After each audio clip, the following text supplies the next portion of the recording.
Graças e paz, igreja, amém? Aleluia. Sem muita demora, nós vamos meditar numa palavra, mas eu poderia até somente fazer uma oração agradecendo ao Senhor, que depois de uma notícia dessas, eu creio que todos nós já estamos edificados, mas Deus, Ele sempre tem algo a mais para a nossa vida, né? A Bíblia diz que Deus é poderoso para fazer infinitivamente mais do que aquilo que nós pedimos ou pensamos. Então Deus tem muito mais para as nossas vidas, e eu quero compartilhar uma palavra no livro de 2 Reis, segundo livro dos Reis, capítulo 4, versículo 1 a seguir.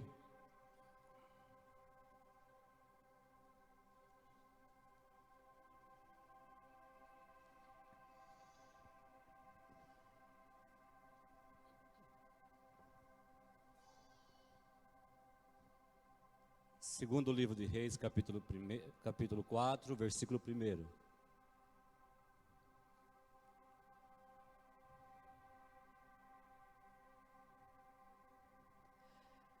Assim nos diz a palavra: certo dia, a mulher de um dos discípulos dos profetas foi falar a Eliseu: teu servo, meu marido, morreu. Diga comigo, morreu. E tu sabes que ele temia o Senhor, mas agora veio um credor que está querendo levar meus 2 filhos como escravos. Eliseu perguntou-lhe: como posso ajudá-la? Diga-me o que você tem em casa. E ela respondeu: tua serva não tem nada além de uma vasilha de azeite. Então disse Eliseu: vá pedir emprestadas vasilhas a todos os vizinhos, mas peça muitas.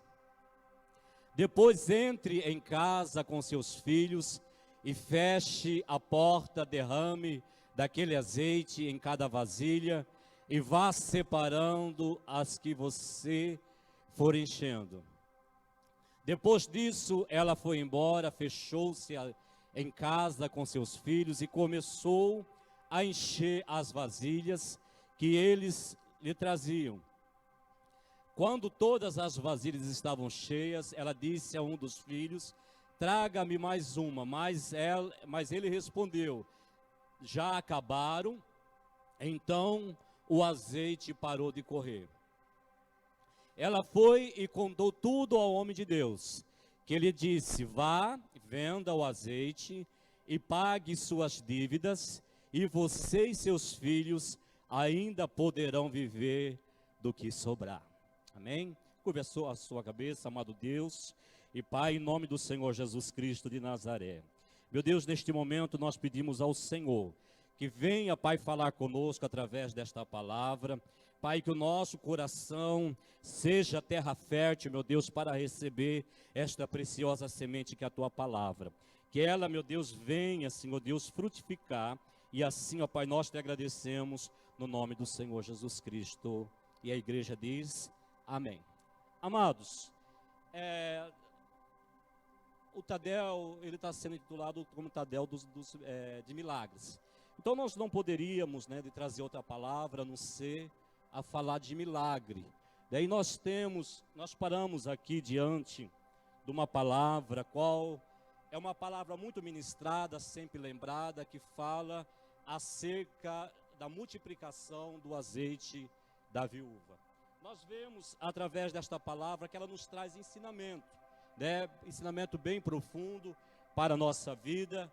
E nós podemos intitular nesta noite esta palavra como um milagre pedagógico, Diga comigo, milagre pedagógico. Aonde nós vamos nesta noite aprender, muito a ser com esta palavra, a qual vai edificar a minha e a sua vida. A cada dia mais nós cremos no Deus que nós servimos, amém? Porque muitas vezes nós proferimos que nós acreditamos em Deus, e não é difícil confiar. O difícil é continuar confiando em meio às tribulações da vida. Muitas vezes nós dizemos: eu confio no Senhor. Mas quando os problemas se maximizam, ficam maior, muitos de nós recuamos e deixamos de continuar acreditando que Deus, Ele tudo pode fazer em nossas vidas.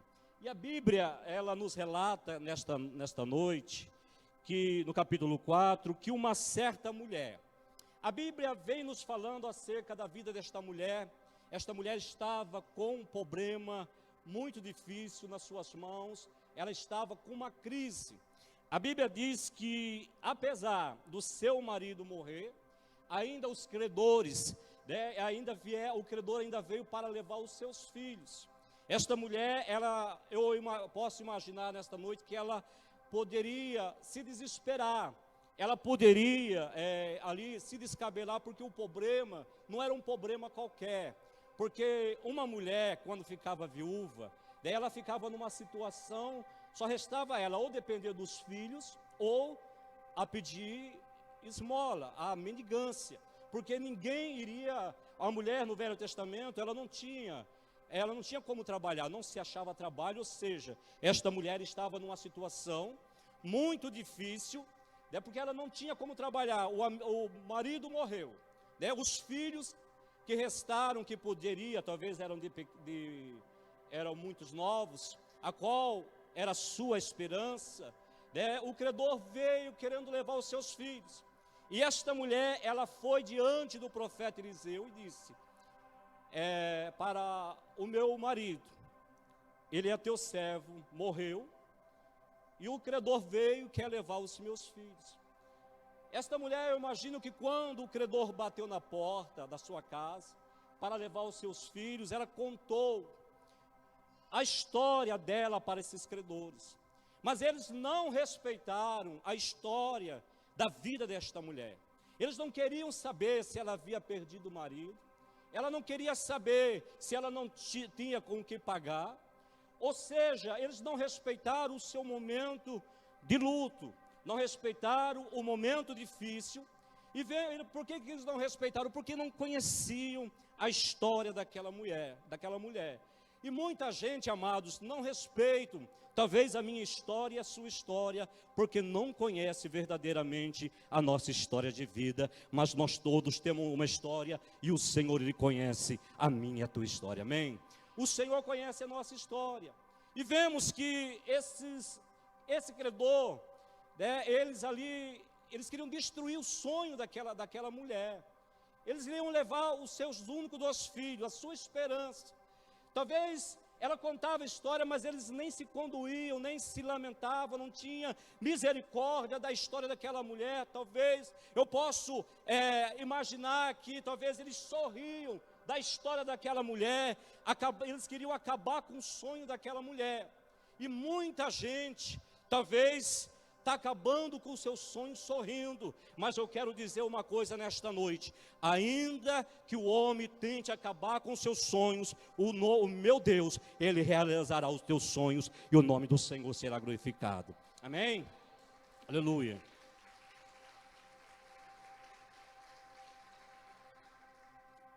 Aquela mulher estava no momento de luto da sua vida, o marido havia acabado de morrer, e veio o credor. Mas eu quero compartilhar com vocês as 5 fases do luto. Eu quero pedir, o pessoal da mídia coloque para a gente ali. As 5 fases do luto. Primeiro vem a fase da negação.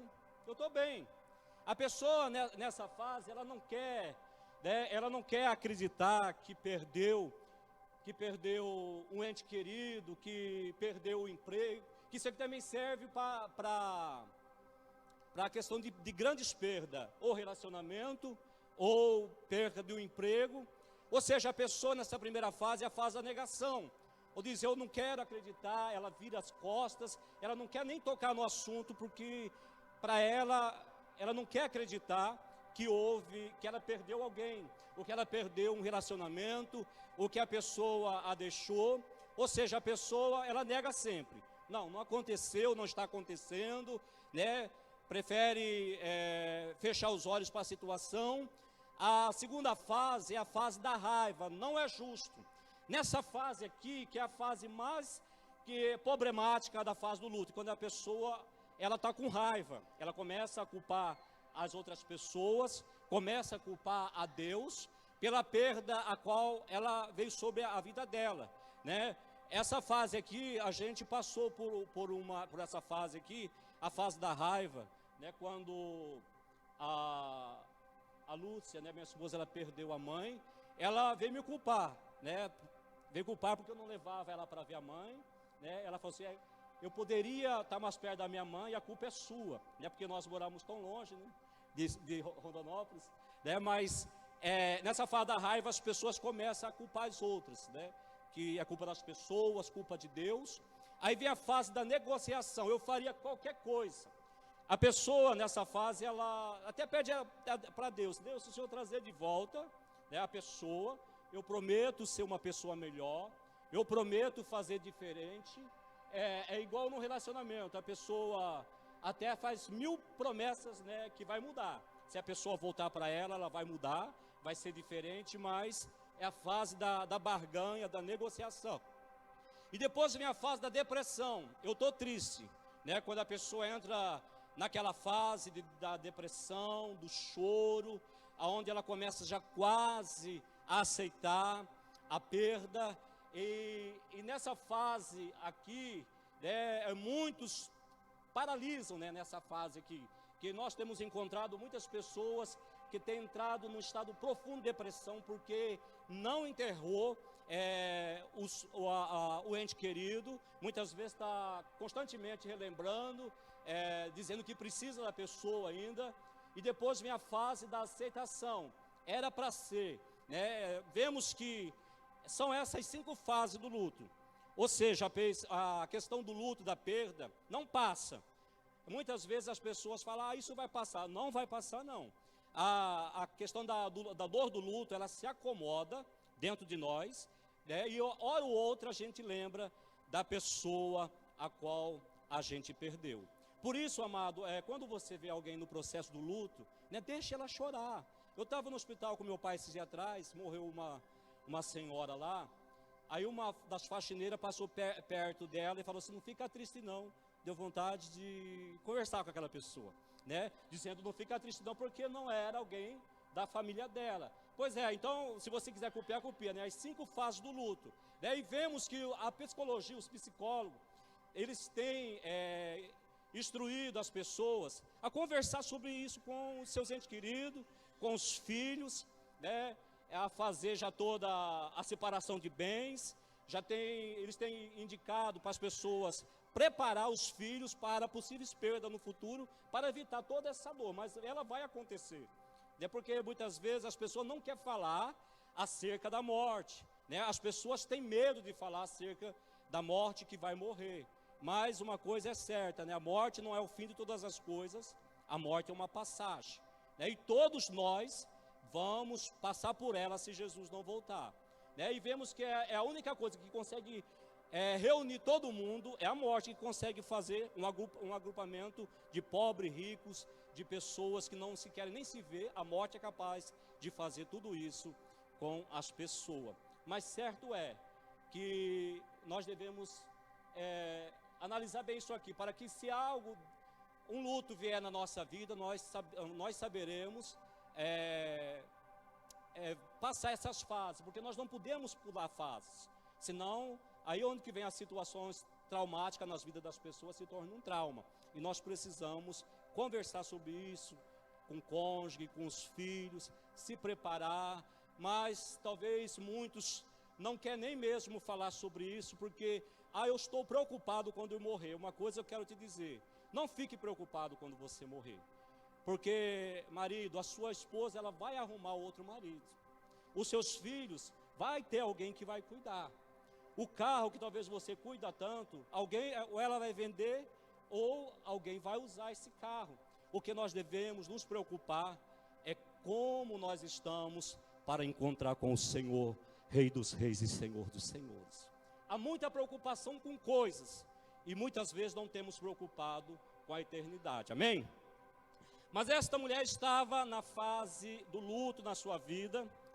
Os credores, eles vieram para levar o filho dela, os filhos dela. E vemos que ela chegou diante do profeta Eliseu e disse, o meu marido morreu, o Senhor sabia como ele temia ao Senhor. É uma das coisas que nós vamos aprender aqui, né, acerca deste homem. Ele temia a Deus, mas ele também fez bobagem. É onde nós, como crentes, pessoas que servimos ao Deus Criador dos céus e da terra, temos relacionamento com líderes, com pessoas a qual amamos tantos, e nós devemos ter esse conhecimento. A pessoa pode ser homem de Deus, a mulher pode ser mulher de Deus, mas ela também vai errar. Porque se nós não temos esse conhecimento, nós vamos nos frustrar, talvez com a pessoa que nós tínhamos como espelho para a nossa vida, e nós não podemos esquecer que espelho também quebra. E vemos que este homem, ele temia a Deus, mas também ele fez uma grande bobagem de deixar a sua esposa endividada, em situação difícil. E esta mulher, ela deixou a família ele deixou a família numa situação crítica. Deixou a mulher viúva, sem dinheiro e ainda com 2 filhos. Vemos que talvez ele esperava viver muito tempo, mas o dia dele chegou, e ele não se preveniu para isso. Mas nós vemos que este homem era um homem de Deus, mas também fez bobagem. Mas esta mulher, o que nós podemos ver na vida dela, que esta mulher, ela foi sábia, ela não se aconselhou com qualquer um. Quando os credores bateu na porta, ela não foi em qualquer lugar, ela foi direto em Eliseu, a qual podia fazer algo pela vida dela. Ela não foi se aconselhar talvez com a amiga, com a vizinha, mas ela foi se aconselhar com alguém que tinha direção de Deus para a vida dela.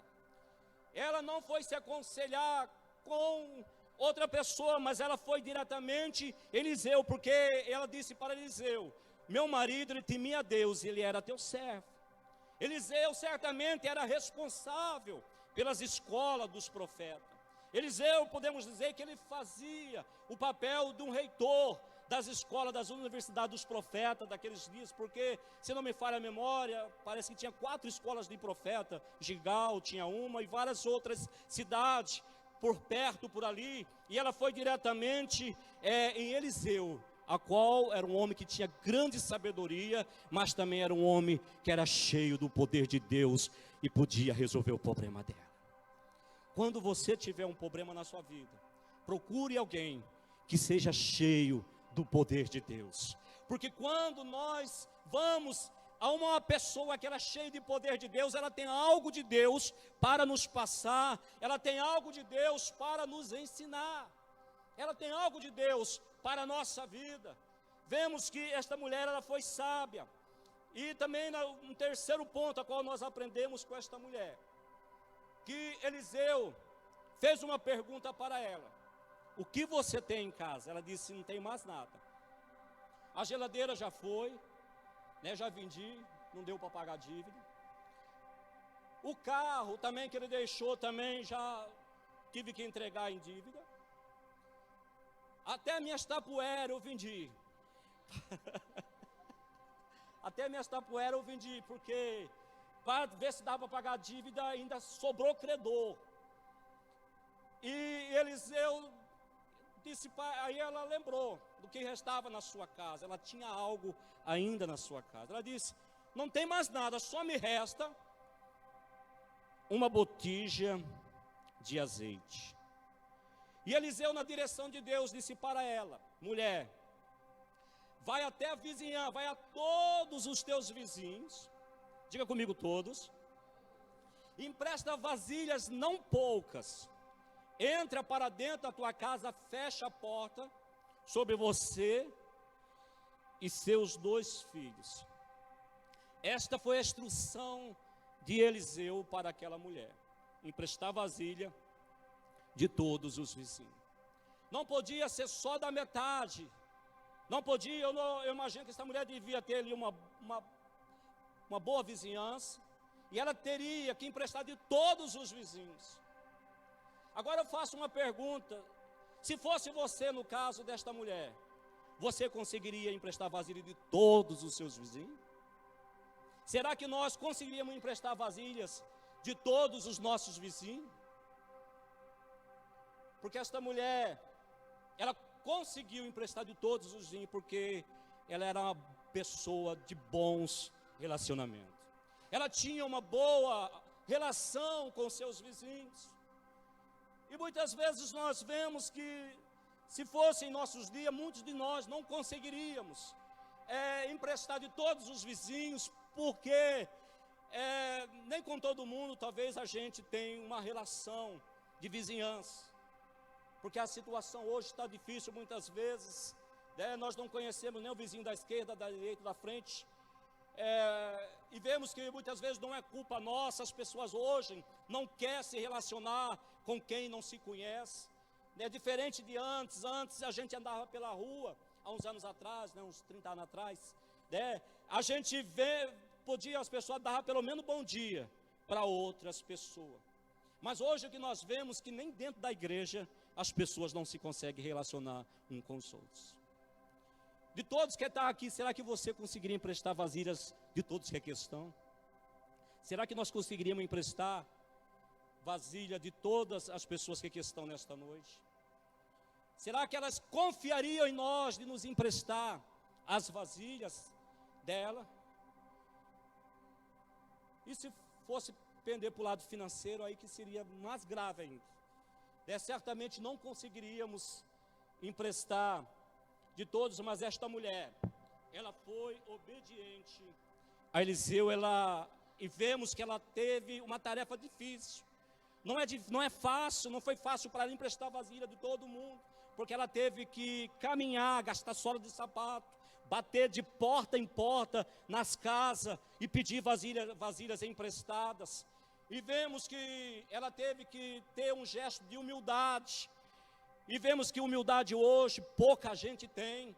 E esta mulher teve humildade de pedir vasilhas emprestadas, mas muita gente não tem esta humildade porque usa aquela velha frase: eu não gosto de incomodar ninguém. Mas eu quero dizer, nós não podemos ter isso na nossa vida, porque nós precisamos de todo mundo na face desta terra. Nós precisamos de todo mundo. Mas as pessoas muitas vezes dizem: eu não preciso de ninguém. Eu não preciso de ninguém. Porque tenho minha casa, tenho meu carro, tenho o dinheiro, tenho o meu próprio dinheiro, não preciso de ninguém.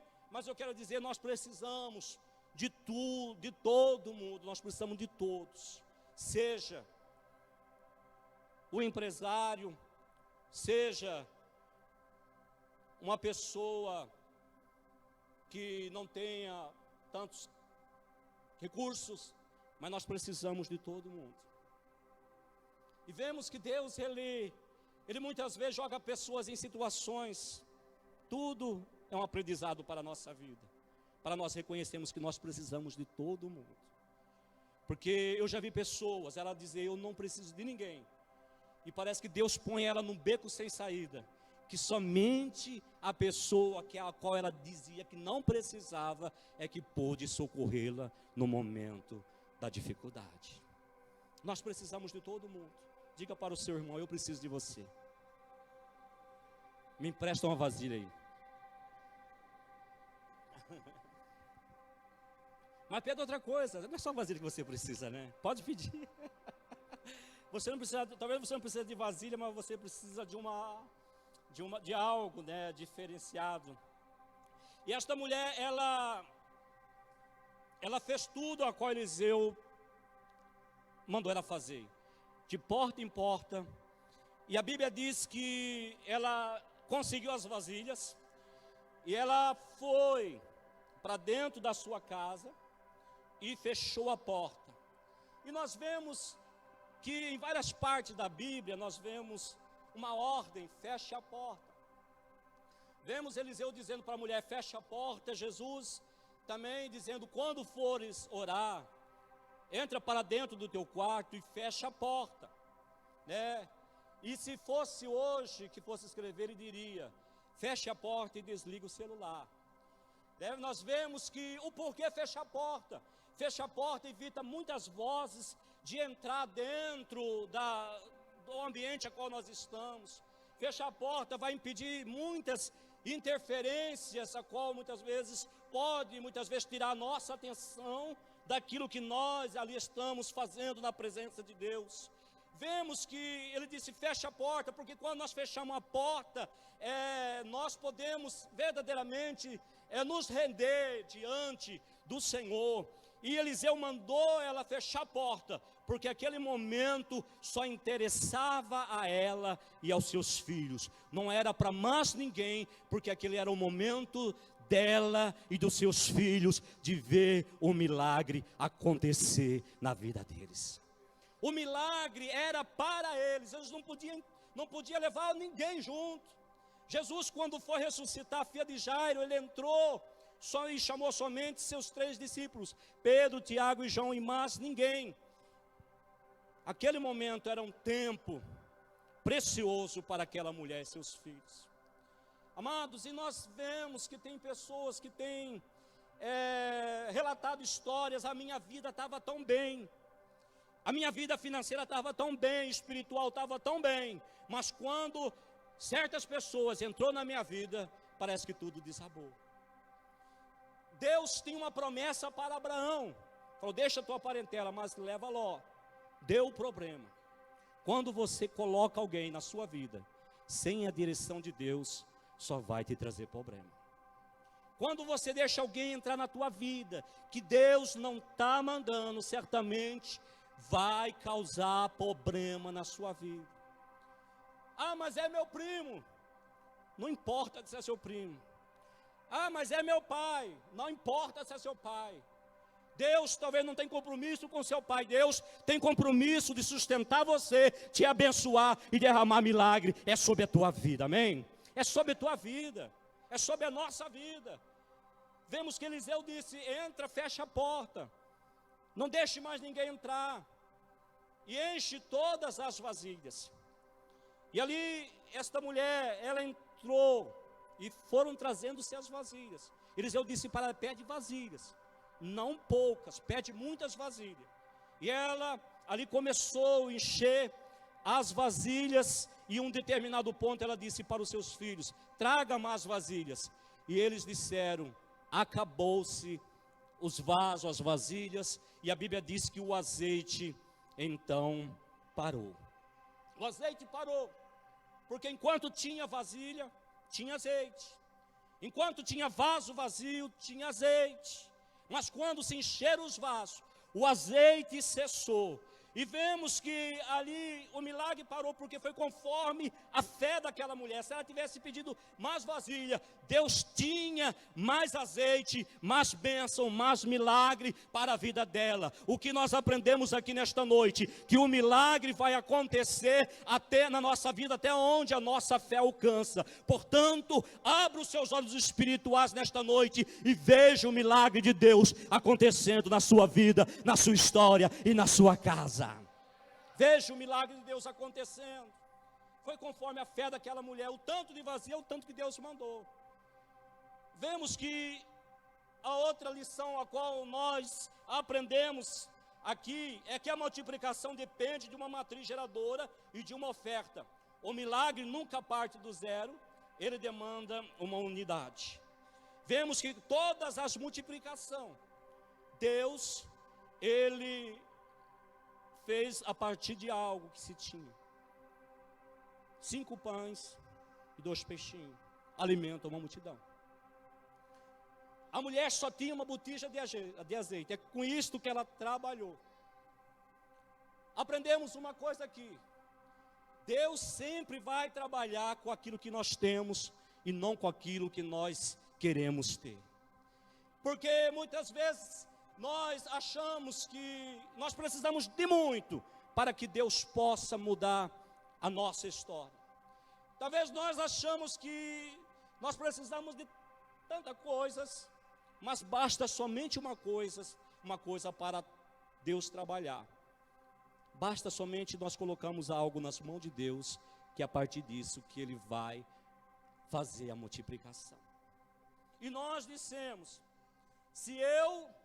muitos e quase todos dizem, se eu tivesse 10 mil, eu investia na obra de Deus.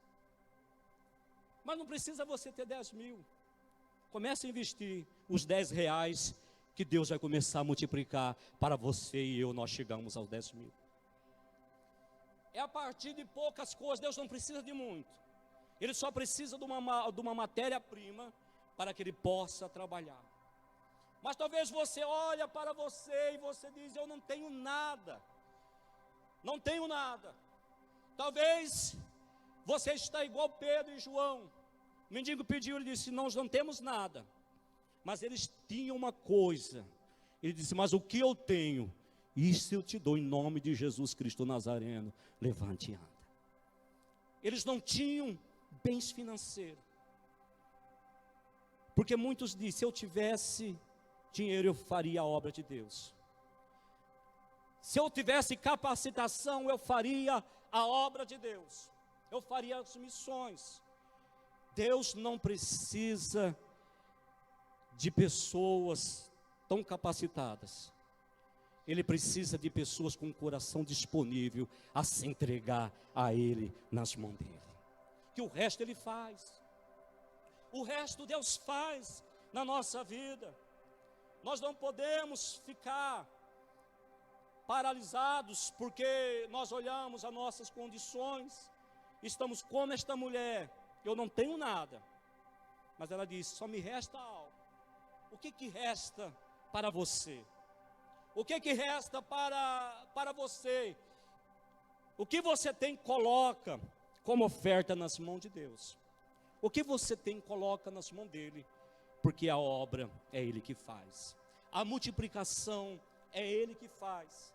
Porque se nós não colocamos nada nas mãos dEle, nada também vai acontecer na nossa vida. Se nós não ofertamos algo para que Ele possa multiplicar, não haverá a multiplicação. Mas esta mulher, ela colocou o que ela tinha à disposição para acontecer um milagre na vida dela. E nós vemos que a outra lição a qual nós aprendemos, que esta mulher, ela creu e ela fez tudo conforme o profeta havia falado. Ela foi obediente 100% naquilo que Deus direcionou ao profeta para falar para ela. Ela emprestou vasilha, fechou a porta, encheu as vasilhas. Ela não fugiu em nada, mas ela fez tudo em obediência. E vemos que para que nós possamos receber milagre de Deus, é preciso obedecer. É preciso haver obediência, porque senão nós nunca vamos vivenciar e receber o milagre de Deus na nossa vida. Se não houver obediência, porque sempre quando Jesus ia fazer um milagre, Ele colocava algo para a pessoa fazer. Quando Ele foi curar o cego, Ele disse: vai até o tanque de Siloé e se lave. Quando Ele foi ressuscitar Lázaro, Ele disse: tirai a pedra. E ali tem que haver a obediência, porque senão nós nunca vamos receber o milagre de Deus para a nossa vida, o milagre da multiplicação. Vemos que sempre nós temos pedido milagre: Senhor, eu quero um milagre. E a pessoa está sempre clamando ao Senhor, mas sem a obediência nós não podemos receber o milagre de Deus. E vemos que a outra lição que nós aprendemos é que Deus mudou completamente o estado, a situação desta mulher. Antes uma mulher devedora, agora esta mulher se tornou uma empreendedora. Porque depois que encheu-se as vasilhas, o azeite parou, ela foi e fez saber o homem de Deus, e ele disse para ela: vai, vende, pague a tua dívida e viva do resto. Viva do resto. Esta mulher de devedora começou a vender. Deus, Ele tem o poder para fazer isso e muito mais com a minha e com a tua vida. Não importa quanto você deve, o quanto a dívida você tem. Se nós cremos no Senhor, Ele vai nos dar condições de quitar as dívidas e ainda ter muito dinheiro para viver em abundância. Você recebe isso? Amém? Deus, Ele pode fazer isso na nossa vida. Mas amados, mas Deus também pode fazer o contrário. Uma coisa que eu quero aqui deixar explícito, relatado, para que nós possamos tomar por exemplo. Porque quando a pessoa tem muito, ela se torna uma pessoa soberba, também é um perigo. Lá na cidade de Lucas do Rio Verde, eu conheci a história e aconteceu conforme o profeta falou para aquele senhor. O homem, ele tinha muitas kitnets que se alugava, mas é uma pessoa extremamente soberba, passou um tempo na igreja, a esposa firme com Jesus, mas o homem soberbo começou a blasfemar de Deus, começou a falar coisas pesadas acerca da obra de Deus, e ali um menino de mais ou menos 15 anos se levantou um dia no culto e disse para ele: hoje você cobra aluguel, mas se você não se consertar com o Senhor, você vai começar a pagar aluguel. E aconteceu justamente conforme o menino usado por Deus falou. Tudo para que nós possamos tomar cuidado com a soberba. Hoje muitos podem ter muito, mas amanhã também pode ir para o chão. Porque a soberba, ela precede a ruína. Mas quando a pessoa vive ainda com muito, mas está na humildade, certamente Deus vai fazer abundar em toda a sorte de bênção.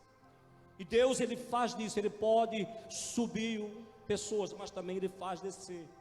Mas eu creio que Deus vai te colocar num alto lugar para se sentar juntamente com o príncipe do teu povo. Deus, aqui se cumpriu na vida desta mulher. Deus levanta do monturo o necessitado e faz se assentar juntamente com o príncipe do seu povo. Deus, Ele pode mudar a nossa história, basta somente nós perseveramos, permanecemos naquilo a qual Deus tem designado para a nossa vida. Não importa a situação que você talvez está vivendo hoje, talvez a sua situação hoje é alarmante, você está vivendo um momento de impossibilidade, mas Deus, Ele tudo pode fazer pela tua vida. Deus, Ele tudo pode fazer pela nossa vida. Não se desespere, não jogue a toalha, porque esta mulher, ela tinha tudo para sentar, ficar depressiva, os filhos iam ser levados, ela podia ficar depressiva, mas ela resolveu arregaçar as mangas e saiu de uma posição de perdedora e foi para uma posição de vencedora, para que o nome do Senhor fosse glorificado.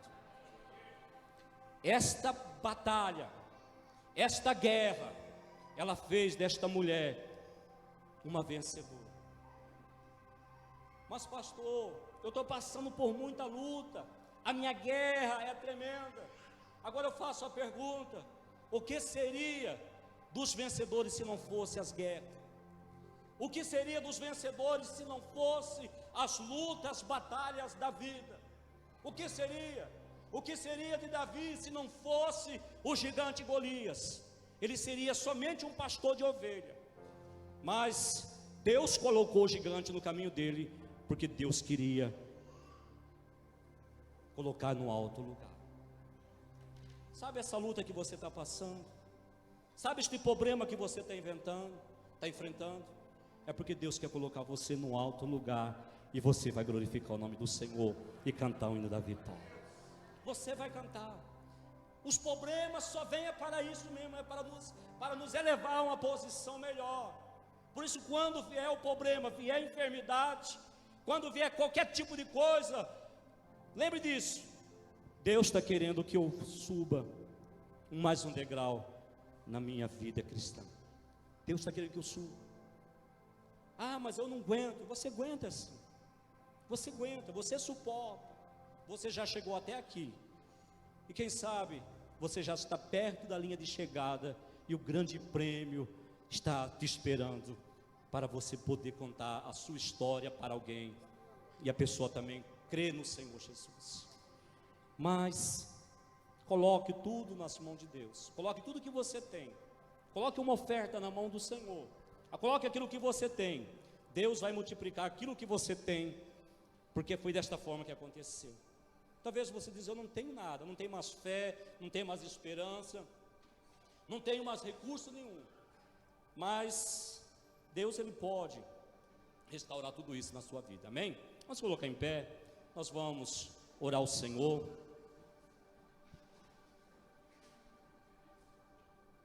Nós vamos entregar nas mãos do Senhor aquilo que nós temos nesta noite.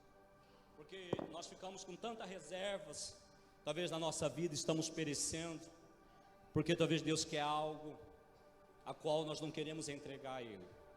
Conforme eu disse domingo, aquilo que nós não entregamos a Deus, nós perdemos para o diabo. E quando nós temos medo de perder, nós vivemos muitas vezes num medo terrível, isso se torna uma acomodação, uma comodidade. Nós nos acostumamos e nos prendemos no medo, na mentira do diabo, e Deus, Ele quer que nós sejamos pessoas valentes. Então nós precisamos entregar ao Senhor. A viúva só tinha uma botija de azeite, mas era a solução do problema dela. Ela não precisava de dinheiro, ela só precisava de mais azeite. Talvez você está buscando tanto, mas é algo que talvez Deus quer trabalhar de forma diferente. Ela não precisava de dinheiro, precisava de azeite. E talvez muitos que aqui estão de nós, talvez nós não estamos precisando tanto de dinheiro como nós corremos tanto atrás. Nós estamos mais precisando do azeite, da unção do Espírito Santo na nossa vida. Talvez nós estamos precisando mais de azeite, porque quando nós temos azeite na botija, quando a botija está cheia, os problemas podem vir, nós passamos por cima de tudo, porque nós estamos, a nossa botija, ela está cheia, amém?